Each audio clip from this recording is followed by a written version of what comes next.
ভাবুন তো, একটি দেশ যার উপর বিশ্বের সবচেয়ে কঠোর অর্থনৈতিক নিষেধাজ্ঞাগুলোর একটি রয়েছে, যে দেশের বিরুদ্ধে কয়লা বিক্রি থেকে শুরু করে আন্তর্জাতিক ব্যাংকিং পর্যন্ত অসংখ্য সীমাবদ্ধতা আরোপ করা হয়েছে। তারপরও দেশটি প্রতি বছর কোটি কোটি ডলারের সমপরিমাণ বৈদেশিক মুদ্রা সংগ্রহ করছে বলে অভিযোগ রয়েছে। কিভাবে? উত্তর খুঁজতে হলে আমাদের যেতে হবে এমন এক যুদ্ধক্ষেত্রে যেখানে নেই ট্যাঙ্ক, নেই যুদ্ধ বিমান, নেই ক্ষেপণাস্ত্র। অস্ত্র হিসাবে আছে শুধু একটি কম্পিউটার এবং একটি ইন্টারনেট সংযোগ। হ্যাঁ, আমি বলছি উত্তর কোরিয়ার সাইবার সাম্রাজ্যের কথা। উত্তর কোরিয়ার অর্থনীতি দীর্ঘদিন ধরেই আন্তর্জাতিক নিষেধাজ্ঞার চাপে রয়েছে। পারমাণবিক অস্ত্র ও ক্ষেপণাস্ত্র কর্মসূচির কারণে দেশটি বিশ্বের অনেক দেশের সঙ্গে স্বাভাবিক বাণিজ্য করতে পারে না। ফলে বৈদেশিক মুদ্রা আয় করা তাদের জন্য একটি বড় চ্যালেঞ্জ।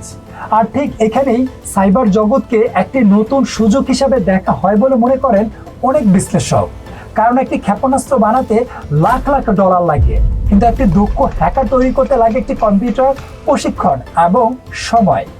পশ্চিমা গোয়েন্দা সংস্থা ও সাইবার নিরাপত্তা গবেষকদের মতে উত্তর কোরিয়া বহু বছর ধরে বিশেষভাবে প্রশিক্ষিত সাইবার ইউনিট গড়ে তুলেছে। দেশের মেধাবী শিক্ষার্থীদের ছোটবেলা থেকেই গণিত, প্রোগ্রামিং ও প্রযুক্তি বিষয়ে প্রশিক্ষিত দেওয়া হয় বলে বিভিন্ন প্রতিবেদনে দাবি করা হয়েছে। এই প্রশিক্ষিত ব্যক্তিদের একটি অংশ পরে সাইবার অপারেশনে যুক্ত হয় বলে অভিযোগ রয়েছে। সাম্প্রতিক বছরগুলোতে সবচেয়ে বেশি আলোচিত বিষয় হলো ক্রিপ্টোকারেন্সি। বিটকয়েন, ইথেরিয়াম সহ বিভিন্ন ডিজিটাল সম্পদের বাজার দ্রুত বড় হয়েছে। আর ঠিক এই খাতকে লক্ষ্যবস্তু করার অভিযোগ উঠেছে উত্তর কোরিয়ার বিরুদ্ধে। পশ্চিমা তদন্তকারীদের দাবি, বিভিন্ন সময় বিশ্বের বড় বড় ক্রিপ্টো এক্সচেঞ্জ হামলা চালিয়ে বিপুল পরিমাণ ডিজিটাল সম্পদ চুরি করা হয়েছে। এরপর জটিল লেনদেনের মাধ্যমে সেই সম্পদের উৎস গোপন করার চেষ্টা করা হয় বলে অভিযোগ রয়েছে।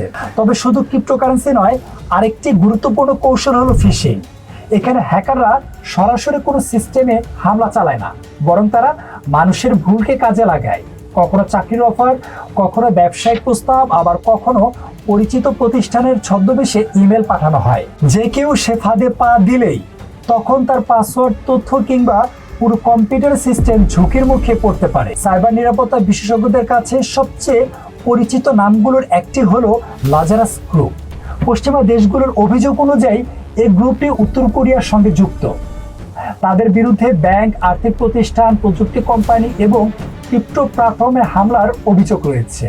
যদিও উত্তর কোরিয়া এসব অভিযোগ স্বীকার করে না, কিন্তু প্রশ্ন হলো কেন বিশ্বের বড় বড় দেশ উত্তর কোরিয়ার সাইবার সক্ষমতাকে এত গুরুত্ব দেয়? কারণ একটি সাইবার হামলা হাজার হাজার কিলোমিটার দূরে বসেই চালানো সম্ভব।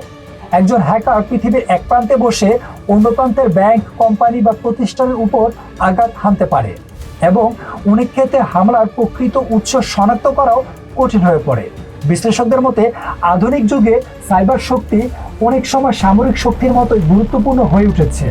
কারণ এখানে সীমান্ত নেই, ভিসা লাগে না, যুদ্ধ বিমান লাগে না, কিন্তু একটি সফল হামলায় কোটি কোটি ডলারের ক্ষতি হতে পারে। তাই আজ বিশ্বের অনেক দেশ শুধু উত্তর কোরিয়ার ক্ষেপণাস্ত্র কর্মসূচি নয়, তাদের সাইবার সক্ষমতাকেও গভীরভাবে পর্যবেক্ষণ করছে। কারণ আধুনিক বিশ্বের যুদ্ধক্ষেত্র আর শুধু আকাশ, স্থল বা সমুদ্রে সীমাবদ্ধ নয়। একটি বড় অংশ এখন স্থানান্তরিত হয়েছে ডিজিটাল জগতে। আর সেই কারণেই বিশ্বের সবচেয়ে বিচ্ছিন্ন দেশগুলোর একটি হয়ে উত্তর কোরিয়া আজ বৈশ্বিক সাইবার নিরাপত্তা আলোচনার কেন্দ্রে অবস্থান করছে। এতক্ষণ সাথে ছিলাম আমি, মাহাদি হাসান, নিউজ ফ্ল্যাশ 71।